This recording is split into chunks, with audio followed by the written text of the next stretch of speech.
Hello and welcome. अगला question है हमारे पास, when can temporary injunction be issued.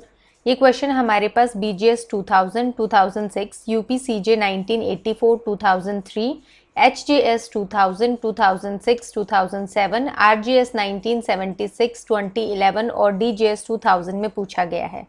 तो ऑलमोस्ट हर स्टेट में जो है टेम्परेरी इंजंक्शन से रिलेटेड क्वेश्चन पूछा गया है।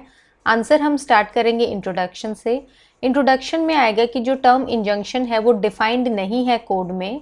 ये एक रेमेडी है जो एक ऑर्डर के फॉर्म में होती है कोर्ट के, जो एड्रेस की जाती है किसी पर्टिकुलर पर्सन को, ईदर प्रोहिबिट करने के लिए उसको कुछ करने से या कुछ कंटिन्यू करने से एक पर्टिकुलर एक्ट जिसको हम प्रोहिबिटरी इंजंक्शन बोलते हैं, या फिर ऑर्डर किया जाता है कैरी आउट करने के लिए कोई एक्ट जिसको हम मैंडेटरी इंजंक्शन बोलते हैं। ऑब्जेक्ट क्या है? जो प्राइमरी ऑब्जेक्ट है ग्रांट करने का इंटरिम इंजंक्शन, वो है प्रिजर्व करना प्रॉपर्टी को जो डिस्प्यूट में है। टिल कब तक करना है? जब तक जो राइट्स हैं पार्टीज के वो कंप्लीटली एजुडिकेट नहीं हो जाते हैं। नेक्स्ट आ गया हमारे पास main content, that is temporary injunction. ये ऑर्डर 39 रूल 1 to 5 में पूछा गया दिया गया है।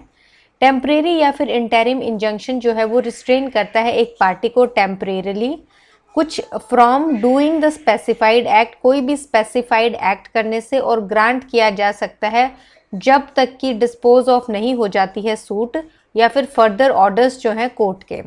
ये कंटेन किया जाता है order 39 rule 1 to 5 of CPC 1908 में।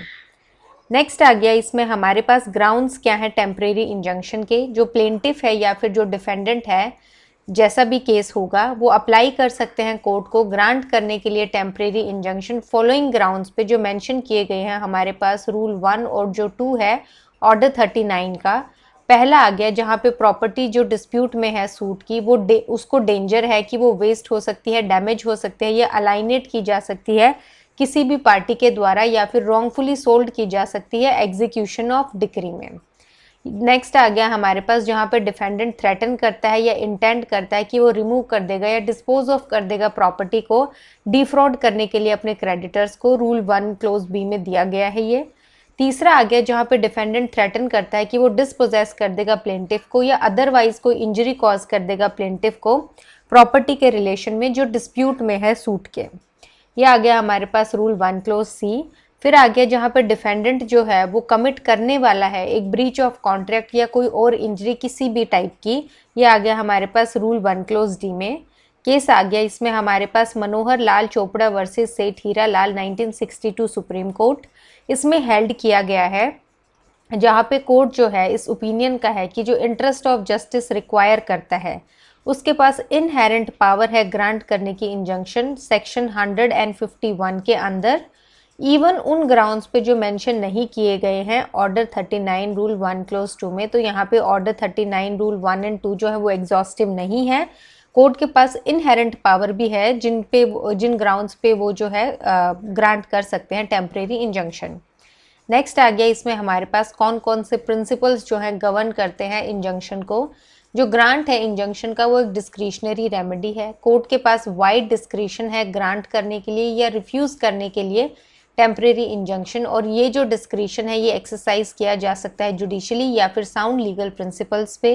कोर्ट ने इवॉल्व की है फॉलोइंग प्रिंसिपल्स या फैक्टर्स डिटरमाइन करने के लिए वेदर इंजंक्शन ग्रांट किया जाए या नहीं। पहला आ गया प्राइमा फेसाई केस। एप्लीकेंट जो है वो उसका जो है प्राइमा फेसाई केस होना चाहिए उसके जो है राइट के सपोर्ट में जो उसके द्वारा क्लेम किया गया है। प्राइमा फेसाई केस का मतलब ये नहीं है कि केस जो है वो प्रूव होना चाहिए एंड तक, लेकिन जो कोर्ट है वो सपोज नहीं है डिसाइड करना कोई भी जो कॉम्प्लिकेटेड क्वेश्चन है लॉ या फैक्ट का, या फिर डील करना डिटेल्ड आर्ग्यूमेंट्स के साथ, बट कोर्ट जो है वो गाइड किया जाएगा प्लेंटिफ के केस के द्वारा एज जो रिवील किया जाता है उसकी प्लीडिंग्स में। तो बेसिकली जो ओवरव्यू है केस का वो जो है एप्लीकेंट के फेवर में होना चाहिए। फिर आ गया second factor, that is irreparable injury. जो एप्लीकेंट है वो फर्दर सेटिस्फाई करेगा कोर्ट को कि उसको जो है इररिपेरेबली इंजरी वो सफ़र करेगा अगर इंजंक्शन ग्रांट नहीं किया गया। कोई भी इंजरी जो है वो रिगार्ड की जाएगी कि वो इररिपेरेबल है अगर कोई एग्जिस्ट नहीं करता है कोई भी स्पेसिफिक या फिक्स्ड पेक्यूनरी स्टैंडर्ड्स मेजर करने के लिए डैमेजेस, या फिर जिसको जो है कॉम्पनसेट नहीं किया जा सकता कोस्ट के द्वारा। नेक्स्ट आ गया इसमें हमारे पास बैलेंस ऑफ कन्वीनियंस।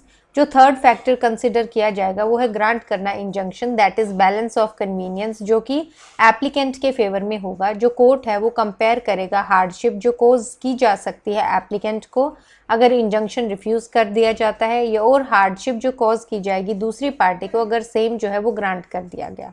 अगर कोर्ट का ओपिनियन ये है कि जो बैलेंस है वो एप्लीकेंट के फेवर में है तो इंजंक्शन जो है ग्रांट कर दिया जाएगा।